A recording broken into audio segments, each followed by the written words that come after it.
Guys, happy new year सबको। आज से हमारा एक नया जीवन का शुरुआत हो रहा है। कहने का मतलब हम कुछ अपने लाइफ में चेंजेस करेंगे, है ना। और सभी करेंगे कहीं ना कहीं। पिछले साल जो हमारे साथ जो हमने मिस्टेक किया उसको सुधारेंगे, है ना। और जो भी हम करना चाहते हैं, जो भी अचीव करना चाहते हैं, जो भी एम्बिशन है हमारा, है ना, उसको फुलफिल करने के लिए जो भी नीड होगा उसको कहीं ना कहीं हम लोग एक्वायर करेंगे। सो मैंने जो कल पढ़ा था, मैं प्राइमरी रूप से मैं कह सकते हो मैं यूपीएससी का प्रिपरेशन करता हूँ, बट थोड़ा सा दूसरे एग्ज़ाम का भी देखना पड़ता है, क्योंकि पीसीएस का भी देखना पड़ता है। सो तो कहने का मतलब ये है कि मैं जो भी पढ़ता हूँ मैं उसको एक समराइज़ करूँगा, ठीक है। करंट अफेयर में पढ़ता हूँ, हाँ, तो मैं करंट अफेयर को ही समराइज़ करूँगा, बिकॉज करंट अफेयर में बहुत सारा स्टैटिक भी आता है। तो मैं इस टोटल को समराइज़ करूँगा, है ना। और आपको पता लगेगा कि मैं क्या पढ़ता हूँ, और कहीं ना कहीं आपको भी ये सीखने को मिलेगा कि हमें क्या चीज़ की तैयारी करनी चाहिए और कैसे करनी चाहिए, है ना। मतलब करंट अफेयर का बात कर रहा हूँ, कौन सा पोर्शन छोड़ना चाहिए, कौन सा पोर्शन मतलब हमको पढ़ना चाहिए, है ना।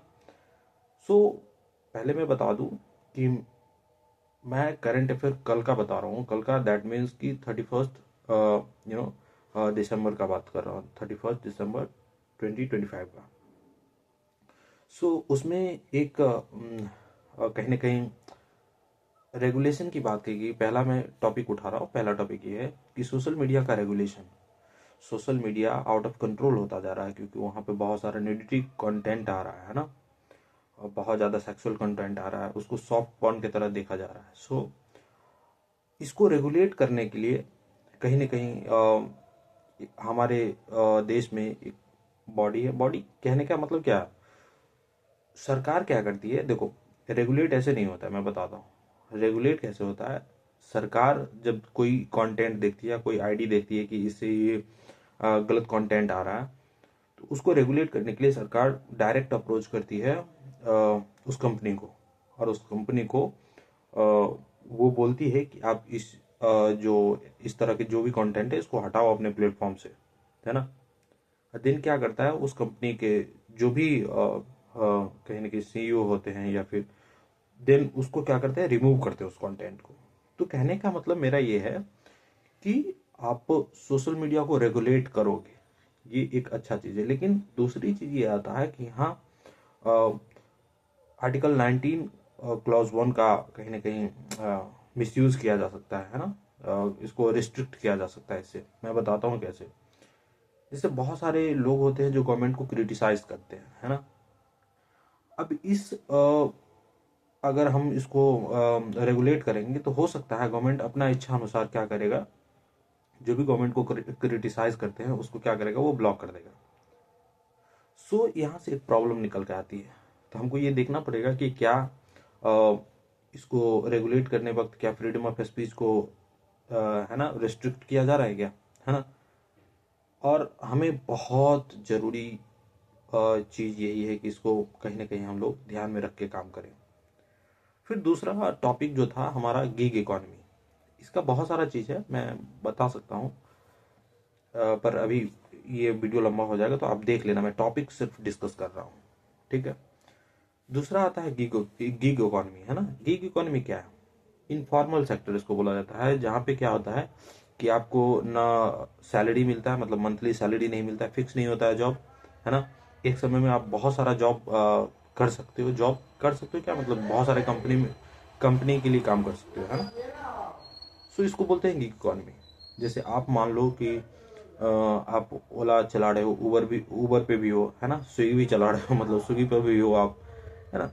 इस टाइप की इकोनॉमी को, क्योंकि ये इनफॉर्मल सेक्टर का होता है, क्योंकि ये एक कहने का मतलब इसको ना पेंशन मिलता है ना, नहीं इसको हेल्थ इंश्योरेंस दिया जाता है ना। और बहुत सारी चीज़ें हैं जो इसको नहीं दिया जाता है, जो गवर्नमेंट जॉब में दिया जाता है। गवर्नमेंट जॉब या एक प्राइवेट कंपनी में जो फिक्स जॉब होता है उसमें दिया जाता है। पीएफ का भी कोई ऐसा नहीं रूल है। सो कहने का मतलब ये है कि गिग इकोनॉमी, और आपको मैं बता दूं, इनफॉर्मल सेक्टर में गिग इकोनॉमी सबसे बड़ा कंट्रीब्यूशन है जीडीपी में, आपको पता होना चाहिए। तो अभी फिलहाल स्ट्राइक पे चल रहा है, मतलब ये स्ट्राइक पे चल रहे हैं गीग इकोनॉमी से रिलेटेड, इसीलिए क्योंकि स्ट्राइक पे चल रहे हैं सब, है ना, स्ट्राइक पे, इसलिए मैं डिस्कस कर रहा हूँ। और कंसर्न ये है कि वेजेस नहीं मिलता है उतना, है ना, सेफ्टी कंसर्न है, क्योंकि देखो जैसे आप 30 मिनट में आप तो कह देते हो पिज्जा आ जाएगा, पर 30 मिनट में आप सोचो वो 30 मिनट के चक्कर में वो कितना स्पीड चलाता होगा, अंधाधुंध गाड़ी चलाता होगा, इससे एक्सीडेंट का खतरा होता है, तो सेफ्टी कंसर्न है, इंश्योरेंस नहीं मिलता है ना, दीज आर द कंसर्न, है ना। अब देखो इससे क्या होता है, इसका कंसर्न और कंसर्न बता सकता हूँ मैं, income instability and poor job creation, है ना, या poor job security, lack of social security network, regulatory challenges भी है, रीजनल डिस्पैरिटी भी है, अल्गोरिदम, है ना, कंट्रोल भी है। ये सारा चीज कहीं ना कहीं हमारे कंसर्न में आना चाहिए। और गवर्नमेंट को क्या करना चाहिए, गवर्नमेंट को रेगुलेट करना चाहिए, सीधी सी बात है ना, क्योंकि बहुत बड़ा सेक्टर है ये, गिग इकोनॉमी का बहुत बड़ा सेक्टर है, इसमें लाखों व्यक्ति काम करते हैं, है ना। अब अगर बिहार यूपी में चले जाओगे ना, तो लाखों व्यक्ति ऐसे हैं जो इनफॉर्मल सेक्टर में काम करते हैं, उनको ना पेंशन मिलता है, ना उनको इंश्योरेंस मिलता है, ना उसको सही से वेजेस मिलता है ना, ना सही से मजदूरी मिलता है। अब एक शब्द आया था यूनिपोलर, बाइपोलर और मल्टीपोलर, का मतलब क्या होता है, मेरे सर ने बताए थे, पर मैं जानता था पहले से, मैं आपको बता दूं। यूनिपोलर का मतलब होता है कि पूरा मतलब पूरा वर्ल्ड में एक कंट्री ताकतवर हो, उसको यूनिपोलर बोलते हैं। बाइपोलर का मतलब दो कंट्री ताकतवर हो, है ना, जैसे पहले, अभी भी कह सकते हो, यूनि बाइपोलर ही है।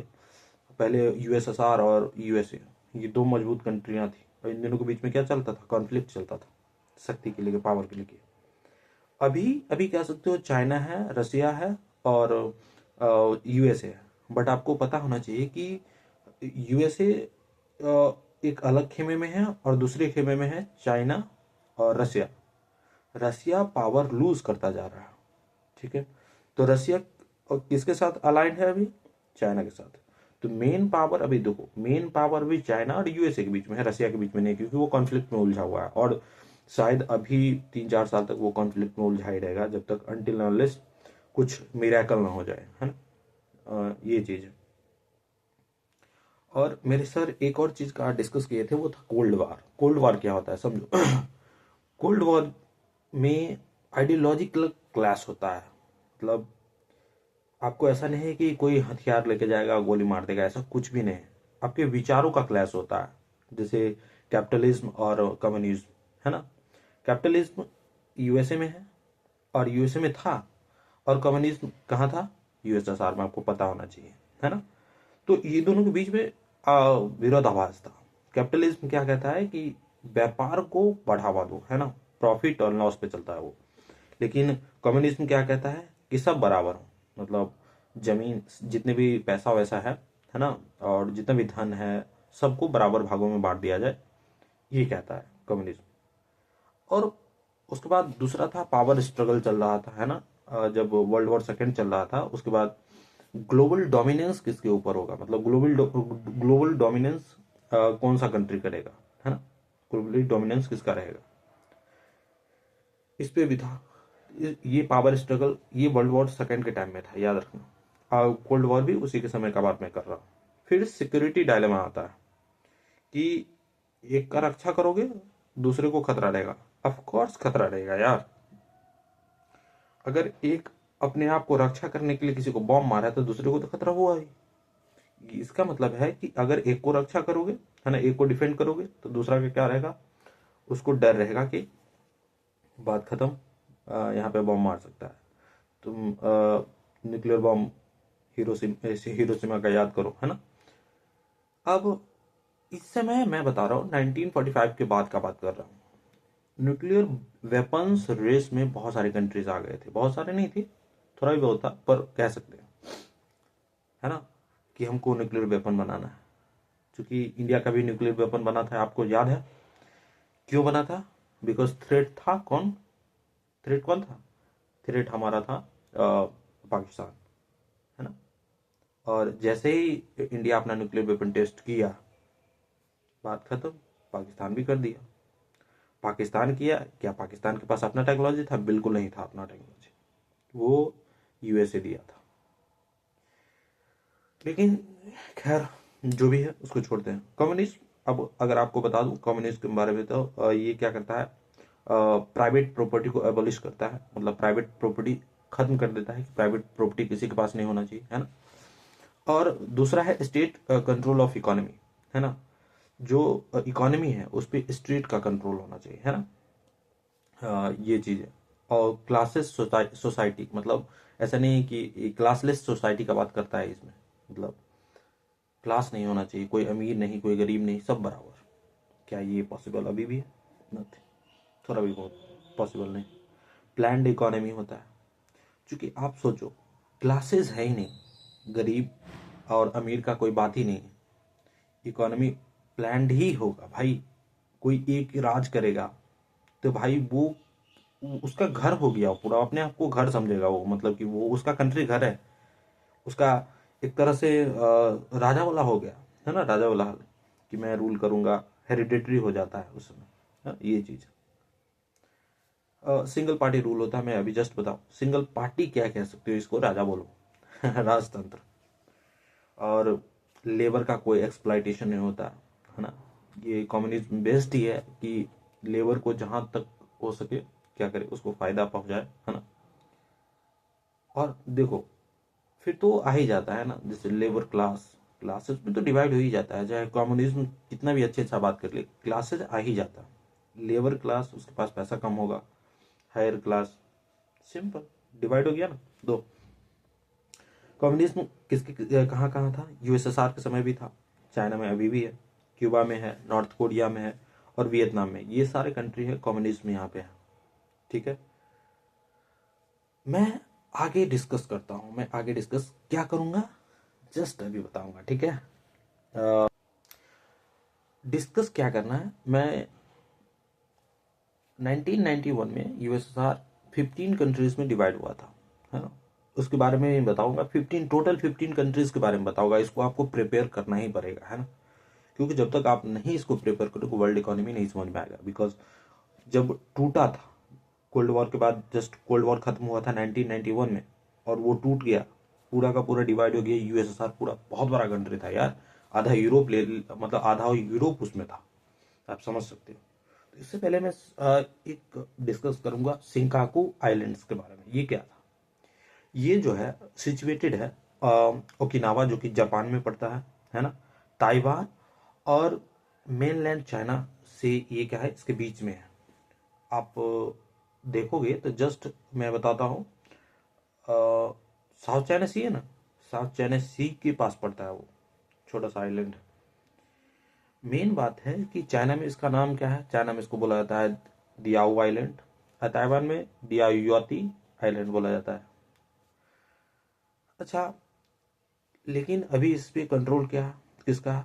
अभी जो कंट्रोल है जापान का कंट्रोल है, एडमिनिस्ट्रेशन कंट्रोल जापान का है ना। और क्लेम चाइना भी करता है, जापान भी करता है, और क्या ताइवान भी करता है क्लेम। भाई देखो, ये क्लेम क्यों करता है मैं बताता हूँ आप लोगों को। थोड़ा सा समझ में ये आना चाहिए कि किसी भी जगह का स्ट्रैटेजिक लोकेशन होता है, इसीलिए। और स्ट्रैटेजिक लोकेशन का सबसे बड़ा चीज क्या है ना, कि या तो उसके आसपास में 200 नॉटिकल माइल के आसपास पूरा एकदम उसका आइडिया आ जाता है। और दूसरी बात ये है 200 नॉटिकल माइल के अलावा कि उस आइलैंड में क्या नेचुरल गैस है, क्या मिनरल्स है। मार तो इसी पे होता है दोस्त, मार कहीं भी इसी पे होता है। नेचुरल गैस हो, या फिर आपको कहने कहीं स्ट्रेटेजिक लोकेशन हो, है ना, और मिनरल्स हो, इसीलिए मार होता है। मार इसीलिए उस समय भी यही हुआ था।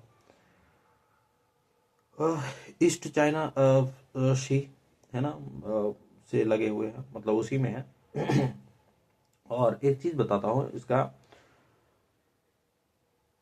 ये मिलिट्री और नेवल इंपोर्टेंस के लिए जाना जाता है ना।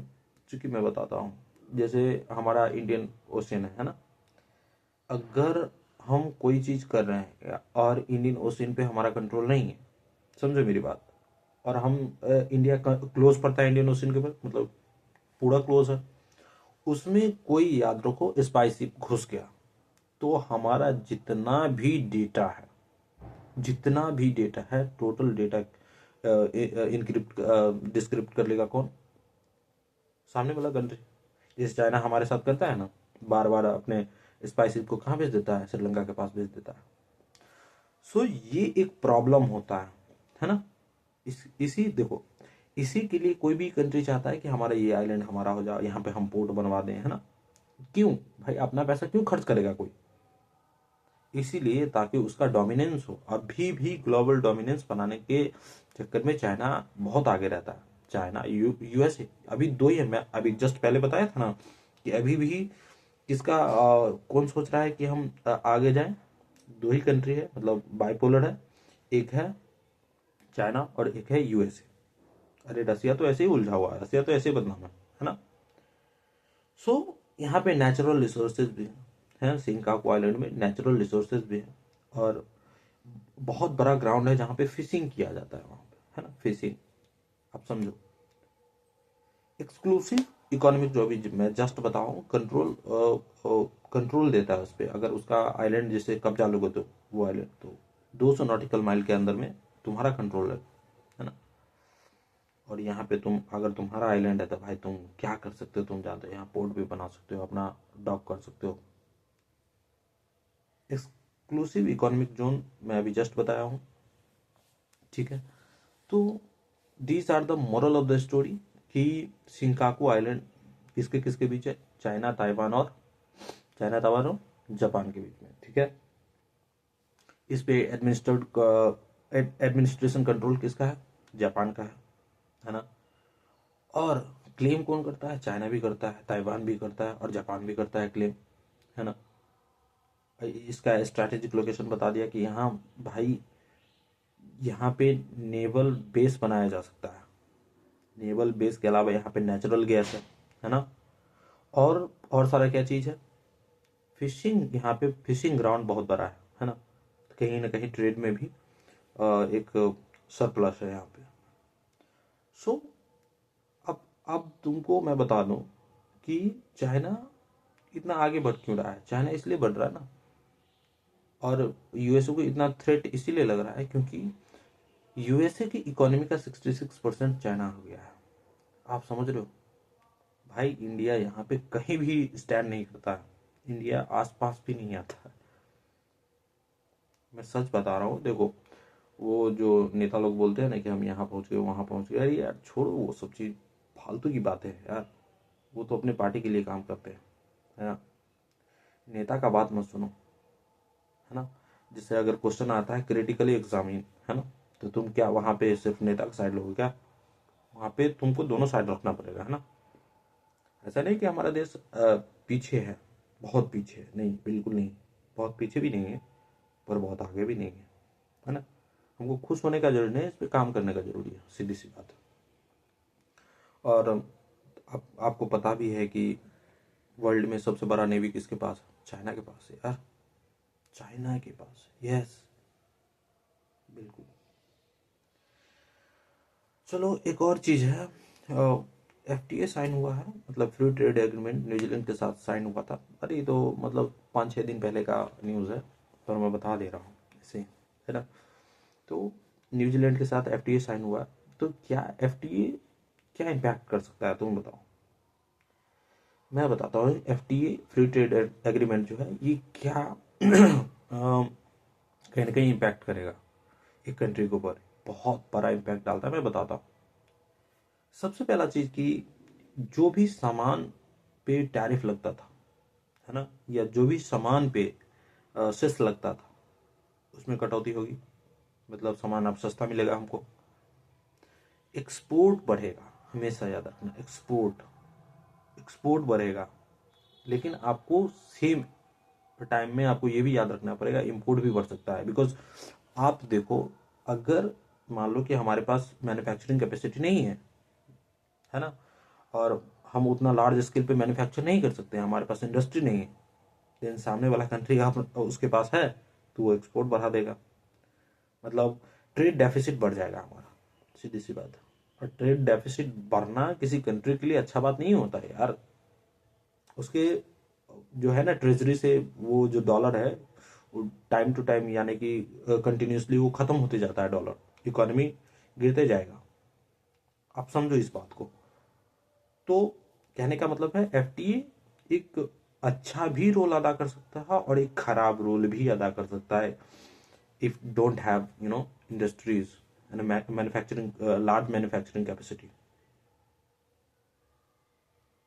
तो न्यूजीलैंड से अच्छा चीज़ है, न्यूजीलैंड से एफटीए साइन हुआ है।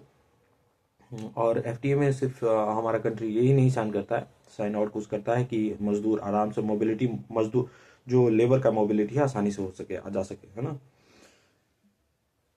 और बहुत और सारा कॉपरेशन किया जाता है वहाँ पे, साइन किया जाता है। आप पढ़ सकते हो इसको, है ना। आर्टिकल्स बहुत सारा आते रहते हैं, उसको पढ़ सकते हो, है ना। अब एक आता है लेक के बारे में जिक्र है, इंडिया के लेक के बारे में, कोलोडो लेक, है ना। आपको बस सिग्निफिकेंस जानना है इसका, कोलोडो लेक का सिग्निफिकेंस। ये आंध्र प्रदेश में पड़ता है कोलोडो लेक। और आपको पता होना चाहिए one of the largest fresh water lake है ये कोलोडो लेक।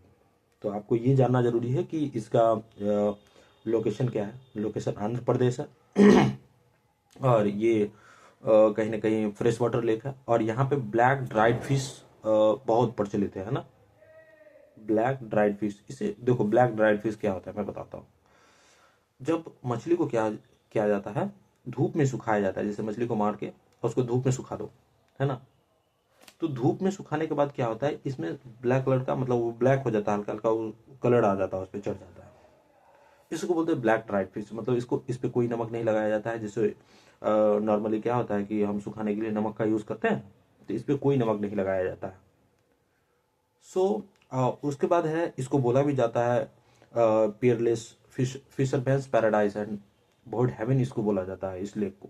सोचो, रामसर वेटलैंड नवंबर 2002 में इसको घोषित किया गया था। एनुअली 20 मिलियन माइग्रेटरी बर्ड्स आते हैं, 20 मिलियन माइग्रेटरी बर्ड्स।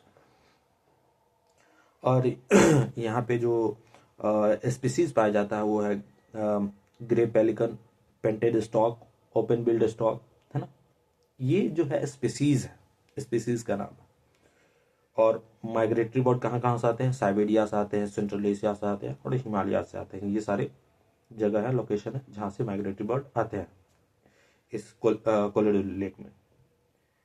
अब हम ये समझेंगे कि संथाली जो लैंग्वेज है, हाँ, देखो जो भी न्यूज में रहा है हम उसका सिग्निफिकेंस हम बस प्रीलिम्स फैक्ट के लिए हम जानना चाहते हैं, ठीक है ना। हम प्रीलिम्स फैक्ट के लिए बता रहे हैं, हम मेंस के लिए नहीं बता रहे यार।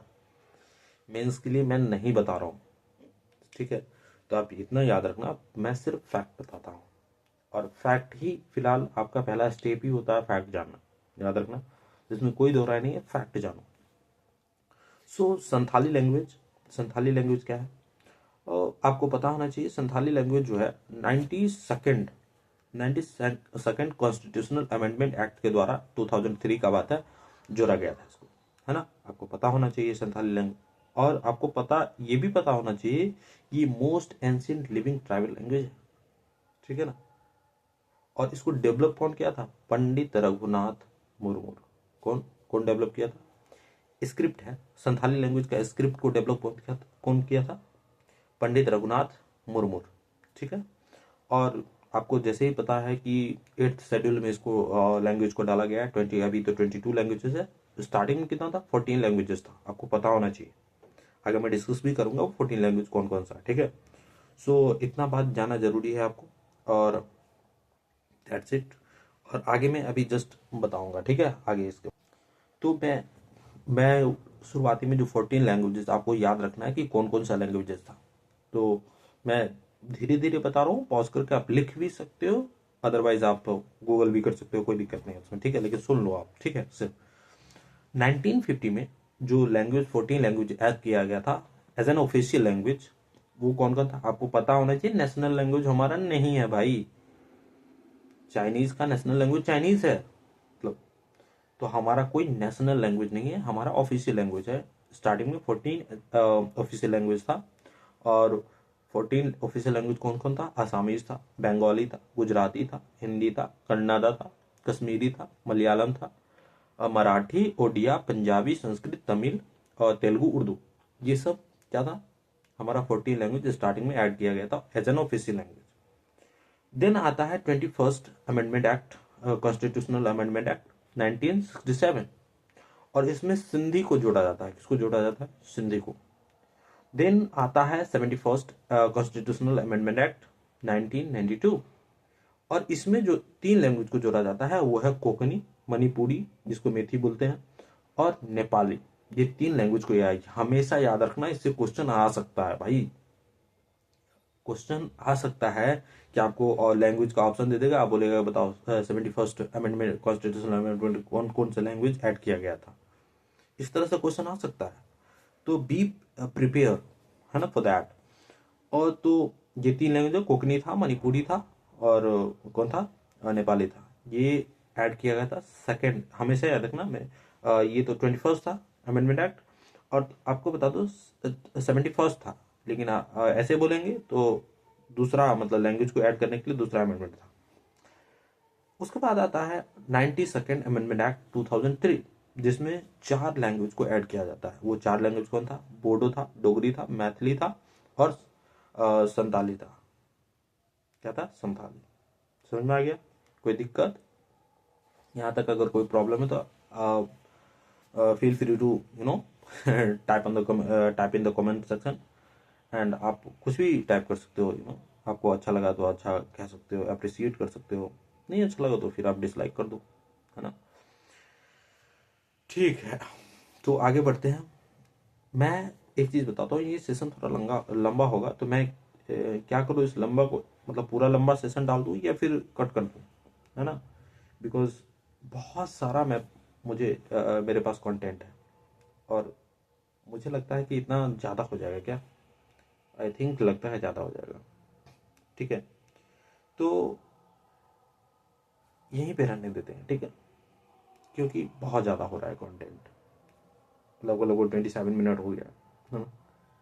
सो मैं आगे नेक्स्ट में स्टैटिक जीके को मैं बताऊंगा कि क्या क्या सिग्निफिकेंस है, चूंकि डे बाय डे क्या करना होता है, उसको कंपाइल करना होता है ना। एवरी डे का बताऊंगा कि यहाँ से क्या हम नर्चर कर सकते हैं। ठीक है, आज के लिए इतना ही। मिलते हैं नेक्स्ट वीडियो में नेक्स्ट डे, और हमेशा याद रखना पर डे एक वीडियो आएगा। सो बी रेडी फॉर दैट, है ना। कुछ तो करना है इस साल, या तो कुछ करना है, या तो पूरी तरीका से बर्बाद हो जाओ, नहीं तो कुछ करके आबाद हो जाओ। So thank you for the watching, and